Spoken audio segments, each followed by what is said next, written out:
This week marks 10 years since the tragic murder of Christopher Reese. The 25-year-old father was shot and killed during a night shift at a gas station in Notice, leaving behind a heartbroken family and community. Despite promising leads and an ongoing investigation, the suspects remain at large. Brenda Rodriguez spoke with investigators and Reese's family. He was a character for sure. He always was trying to make you laugh and smile. He was just a really good person. Polly Griggs' heart aches for her son, Chris Reese, a pain that never fades. If I think about what happened to him every day, I wouldn't be able to live myself. Instead, Polly and Chris's sister, Ashley Bunch, choose to remember him as he was. He would help anybody that he could. A 25-year-old family man engaged to his fiancée and deeply devoted to his daughter, Skylar. He loved her so much. It was all about Skylar. I mean, as soon as he saw her, he was just absolutely in love with her. But the void he left is impossible to ignore. I've had a very hard time with this, and every day I cry for him. And I'm getting to the point where I need some answers.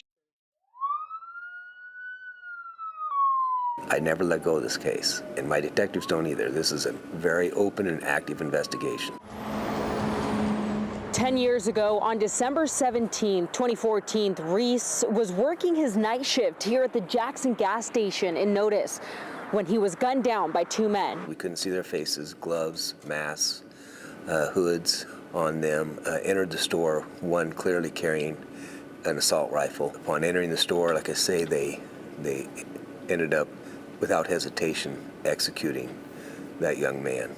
Reese's body was found later that night and reported to police. I believe it was the mail carrier, someone who was on their shift that was stopping in at that store, obviously found him as he was. After killing Reese, Sheriff Donahue says the suspects took the store's safe in Reese's car. Late that morning, we found the car abandoned, not terribly far from the scene, and then we also found the safe.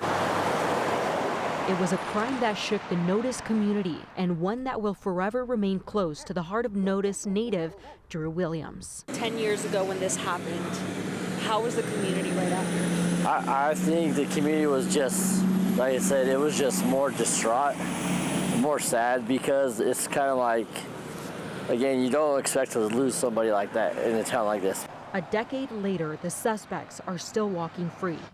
You guys know who those two people are? Well, we have a good idea. Donahue says he believes more people were involved. Just those two, no one else. That's right. And that's why I say there's someone else who was also involved. We just don't know who it was. And if they're here, are they considered a threat? That's a good question. They have shown a propensity to commit a very heinous crime, murder, execution. So yes, they're a danger to the community. And knowing that, don't you think we deserve to know if they're at least here? They're not in the valley. We know where they are. So, but I'm not at liberty to say where they are. The family was told they'd have closure on this case by now, but it's a year later and still no arrests. No, you said that there's really no timeline on that. But are we talking months? Are we talking years? Well, I hope months. I don't think it's years. I hope it's months. But time cannot diminish the depth of suffering this terrible crime has caused the family. Skylar, just 4 when her father was murdered, is now 14, with only vague memories of him. Memories she can only express through a letter. He was a great dad and son, uncle, brother. He was also very caring. I won't be able to have my dad here at the most important times in my life. We don't just want these two cowards locked up. We want their firsts taken away as well. No first dances at their weddings. No holding grandkids, no hugs, no kisses, no anything. She's a beautiful girl, and she's very bright and smart. She's feeling exactly like the rest of us in the family are feeling.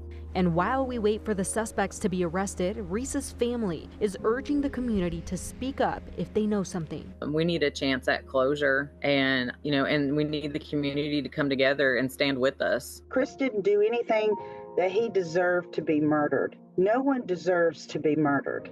For Idaho's News Channel 7, I'm Brenda Rodriguez. Sheriff Donahue says they're working with the FBI and waiting on information from forensic scientists before they can make an arrest.